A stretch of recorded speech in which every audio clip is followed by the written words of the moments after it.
সূরা আল বাকারার এই তৃতীয় আয়াতটি মুমিনের জীবনের এক অনন্য দিগদর্শন।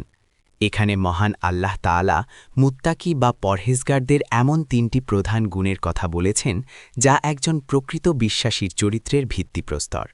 পবিত্র কোরআনে ঘোষিত হয়েছে আল্লাযীনা ইউমিনুনা বিল গায়বি, যার অর্থ যারা অদৃশ্যে বিশ্বাস করে, নামাজ কায়েম করে এবং আমি তাদের যে রিজিক দিয়েছি তা থেকে আল্লাহর পথে ব্যয় করে। তৎকালীন আরবের মানুষ শুধু চোখের দেখা মূর্তিতেই বিশ্বাসী ছিল, কিন্তু আল্লাহ সত্যের মাপকাঠি বদলে দিলেন। প্রকৃত মুমিন হতে হলে কেবল মুখের দাবি নয়, বরং অন্তরের গভীর বিশ্বাস ও কাজের প্রমাণ জরুরি। প্রথম গুণ হল ঈমান বিল গায়েব, আল্লাহ, জান্নাত, জাহান্নাম যা পঞ্চেন্দ্রিয় দিয়ে দেখা যায় না তার ওপর অটল বিশ্বাস রাখা। অদৃশ্যের ওপরেই বিশ্বাসী হল ইসলামের মূল ভিত্তি বা শিকড়।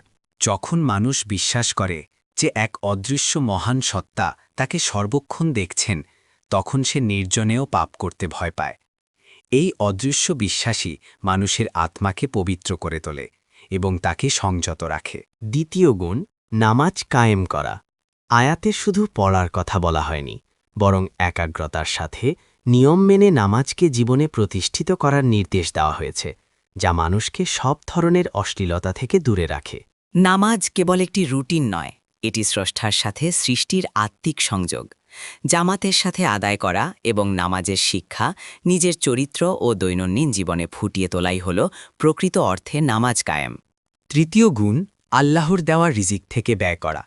সম্পদ, জ্ঞান বা সময় সবই আল্লাহর দান। এই বোধ থেকেই মুমিন তার সম্পদকে নিজের মনে না করে আল্লাহর সন্তুষ্টির জন্য বিলিয়ে দেয়। এই দান কেবল অভাবীর অভাব দূর করে না, বরং দাতার অন্তরের কৃপণতা মুছে দেয়। সমাজের ধনী ও দরিদ্রের মাঝে সাম্য ও ভালোবাসার এক অদৃশ্য ও মজবুত সেতু তৈরি করে এই মহৎ গুণ। ঈমান হল মানসিক, নামাজ হল শারীরিক এবং দান হল আর্থিক ইবাদত। এই তিনের সমন্বয়েই একজন মানুষ পূর্ণাঙ্গ মুমিন হয়ে ওঠেন এবং দুনিয়া ও আখিরাতে আল্লাহর প্রিয়ভাজন বান্দা হিসেবে গণ্য হন।